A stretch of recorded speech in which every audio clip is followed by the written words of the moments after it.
تاریخ انسانیت کے افق پر بہت سے ایسے مواقع آئے جنہوں نے قوموں کی تقدیر بدل دی، لیکن اسلام کی 15 سالہ ابتدائی تاریخ میں چند واقعات ایسے ہیں جو نہ صرف مسلمانوں کے لیے بلکہ پوری انسانی تہذیب کے لیے سنگ میل کی حیثیت رکھتے ہیں۔ انہی میں سے ایک واقعہ حضرت عمر بن الخطاب رضی اللہ عنہ کا اسلام قبول کرنا ہے۔ یہ واقعہ بظاہر ایک شخص کی زندگی میں تبدیلی تھا، مگر حقیقت میں اس نے ایک پوری امت کی راہیں بدل دی، اسلامی دعوت کو نئی ہمت و راہ، نیا وقار اور نئی کامیابی عطا کی۔ حضرت عمر رضی اللہ عنہ کا اسلام لانا صرف ایک مذہبی تبدیلی نہیں تھا، بلکہ یہ ایک ایسا زلزلہ تھا جس نے عرب کی سیاست، معاشرت، قبائلی نظام اور مستقبل کے عالمی منظرنامے کو ہلا کر رکھ دیا۔ انہی وجہ سے اس واقعے کو سیرت نبوی میں خاص مقام حاصل ہے۔ ابتدائی مکی ماحول اور حضرت عمر رضی اللہ عنہ کی شخصیت۔ قبول اسلام کے وقت حضرت عمر رضی اللہ عنہ کی عمر تقریباً 26 سے 27 سال تھی۔ آپ کا تعلق قریش کے معزز خاندان بنو عدی سے تھا۔ آپ مکہ کے چند پڑھے لکھے افراد میں تھے، نہایت بہادر، فیصلہ کن، زخم پر زخم سہ لینے والے اور اپنی قوم کے روایتی نظام کے سخت حمایتی۔ عرب کے قبائلی کلچر میں طاقت اور وقار سب سے بڑی قدر تھے، اور عمر رضی اللہ عنہ ان دونوں کے مرکز سمجھے جاتے تھے۔ آپ قریش کے سفیر بھی تھے، اس لیے ان کی گفتگو، دلیل، قوت استدلال اور سیاسی گہرائی سب کو ماننا پڑتی تھی۔ اسی کے ساتھ اسلام کی دعوت ان کے نزدیک اس وقت تک قریش کے اتحاد اور روایتوں کے لیے خطرہ تھی، اس لیے وہ شروع میں اسلام کے سخت ترین مخالفین میں شامل تھے۔ تاریخی روایات بتاتی ہیں کہ کوئی مسلمان حضرت عمر رضی اللہ عنہ کے سامنے آ جاتا تو دل دہل جاتا۔ ان کے قدموں کی چاپ سے کمزور دل لوگ راستہ بدل لیتے تھے۔ وہ کوئی بات کرتے تو پوری قوت کے ساتھ، غصے کے ساتھ اور اٹل انداز میں کرتے۔ یہ وہ پس منظر ہے جس کے ساتھ یہ عظیم انقلاب شروع ہوتا ہے، اسلام کی دعوت کا پھیلنا اور قریش کی پریشانیاں۔ اسلام کی دعوت نے مکہ میں آہستہ آہستہ جڑیں پکڑنا شروع کر دی تھیں۔ حضرت ابوبکر رضی اللہ عنہ، حضرت عثمان رضی اللہ عنہ، حضرت علی رضی اللہ عنہ، حضرت حمزہ رضی اللہ عنہ، حضرت زید رضی اللہ عنہ اور درجنوں دیگر افراد ایمان قبول کر چکے تھے۔ کمزور مسلمان سخت ترین تشدد کا شکار تھے۔ حضرت بلال رضی اللہ عنہ، حضرت خباب رضی اللہ عنہ، حضرت سمیہ رضی اللہ عنہ، حضرت یاسر رضی اللہ عنہ جیسے لوگ ظلم کا ہر وار سہتے رہے۔ قریش کی مجلس شوری بارہا یہ طے کرنے کی کوشش کرتی کہ اسلام کو پھیلنے سے کیسے روکا جائے، مگر ناکام رہتے تھے۔ ان کے لیے سب سے بڑا مسئلہ یہ تھا کہ محمد صلی اللہ علیہ وسلم دن بدن لوگوں کے دلوں میں بستے جا رہے میں تھے۔ یہ وہ ماحول تھا کہ جس میں حضرت عمر رضی اللہ عنہ جیسے مضبوط، جری اور بااثر آدمی کا اسلام لانا قریش کے لیے ناقابل تصور تھا۔ ایک دن کا واقعہ ہے کہ ابو جہل نے نبی کریم صلی اللہ علیہ وسلم کو مکہ کی وادی میں انتہائی سخت الفاظ کے ساتھ گالی دی۔ کسی مسلمان میں اتنی ہمت نہ تھی کہ ابو جہل جیسے شخص کا مقابلہ کرتا، لیکن اسی وقت حضرت حمزہ رضی اللہ عنہ شکار سے واپس آئے اور واقعہ سن کر وہ جلال میں آ گئے۔ انہوں نے کعبہ کے پاس پہنچ کر ابو جہل کو اس زور سے مارا کہ وہ توازن کھو بیٹھا، پھر اعلان کیا، میں بھی محمد صلی اللہ علیہ وسلم کے دین پر ہوں، اگر جرأت ہے تو مقابلہ کرو۔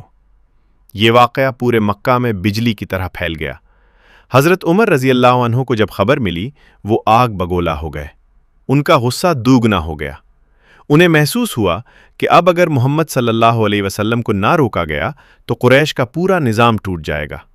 ان کے ذہن میں صرف ایک ہی بات تھی، اس مسئلے کا حل محمد صلی اللہ علیہ وسلم کی زندگی کو ختم کرنے میں ہے۔ ایک روز حضرت عمر رضی اللہ عنہ نے اپنی مشہور تیز دھار تلوار سنبھالی، اس پر چمکتا ہوا غلاف چڑھایا اور غصے سے بھرے قدموں کے ساتھ گھر سے نکلے۔ چہرے پر سختی، آنکھوں میں غصہ اور ہاتھ میں وہ تلوار کہ جسے دیکھ کر بڑے بڑے بہادر کانپ جاتے تھے۔ راستے میں بنو زہرہ کے ایک شخص نعیم بن عبداللہ ملے۔ انہوں نے عمر رضی اللہ عنہ کے تیور دیکھ کر پوچھا، اے عمر، آج کس ارادے سے نکلے ہو؟ عمر رضی اللہ عنہ نے غرور اور غصے سے بھرے لہجے میں کہا، میں محمد صلی اللہ علیہ وسلم کو قتل کرنے جا رہا ہوں۔ اس نے ہمارے دین، ہمارے بتوں اور ہمارے آباء و اجداد کی توہین کر دی ہے۔ آج اس کا قصہ ختم کر دوں گا۔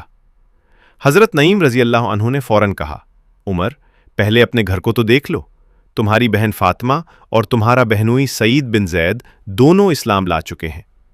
یہ سننا تھا کہ عمر رضی اللہ عنہ کے قدم رک گئے، چہرے کی رنگت بدل گئی، غصے کی لہر جسم میں دوڑ گئی۔ وہ اب سیدھے نبی صلی اللہ علیہ وسلم کے سامنے نہیں بلکہ اپنی بہن کی طرف دوڑے۔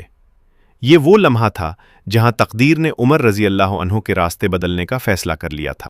حضرت عمر رضی اللہ عنہ جب بہن کے گھر پہنچے تو اندر خباب رضی اللہ عنہ قرآن کی تلاوت سکھا رہے تھے۔ دروازے کے باہر عمر رضی اللہ عنہ کے قدموں کی آواز سن کر وہ فوراً ایک کونے میں چھپ گئے۔ فاطمہ رضی اللہ عنہا اور سعید رضی اللہ عنہ نے جلدی سے قرآن کا صحیفہ چھپا دیا۔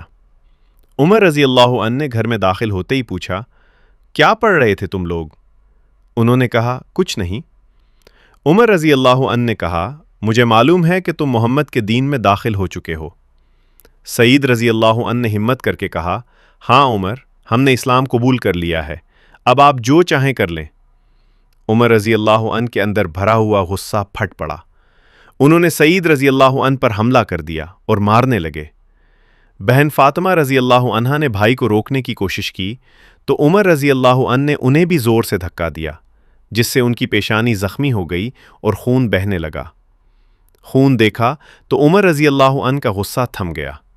وہ چند لمحے خاموش رہے، پھر نرم لہجے میں بولے، وہ کتاب دکھاؤ جسے تم پڑھ رہے تھے۔ فاطمہ رضی اللہ عنہا نے کہا، عمر، تم ناپاک ہو، قرآن صرف پاک لوگ چھو سکتے ہیں، پہلے غسل کرو پھر پڑھنے دوں گی۔ یہ جملہ پوری تاریخ میں ایک مقام رکھتا ہے کہ ایک عورت نے اپنے سخت گیر بھائی کو قرآن کی عظمت کا درس دیا۔ عمر رضی اللہ عنہ نے غسل کیا، پھر وہ صحیفہ کھولا جس میں سورہ طٰہٰ لکھی ہوئی تھی۔ عمر رضی اللہ عنہ نے آیتیں پڑھنی شروع کیں۔ ترجمہ: اے محمد، ہم نے یہ قرآن تم پر اس لیے نہیں اتارا کہ تم پریشانی میں پڑو، بلکہ یہ اس کے لیے نصیحت ہے جو ڈرتا ہے۔ لفظ بے لفظ عمر رضی اللہ عنہ کے دل میں اترتا چلا گیا، پہلے حیرت، پھر سکون، پھر اثر، پھر آنسو۔ عمر رضی اللہ عنہ نے باقی آیات بھی پڑھیں۔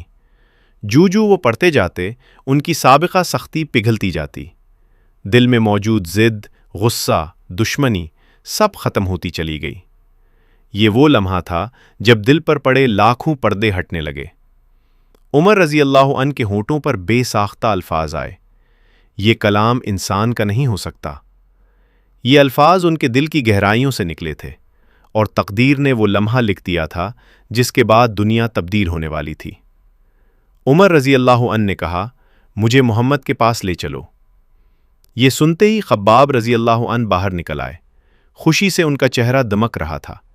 انہوں نے کہا، اے عمر، میں نے کل نبی صلی اللہ علیہ وسلم کو یہ دعا کرتے سنا ہے کہ اے اللہ، یا تو عمر بن خطاب کو اسلام دے دے یا عمر بن ہشام ابو جہل کو، یقیناً اللہ نے آپ کو چن لیا ہے۔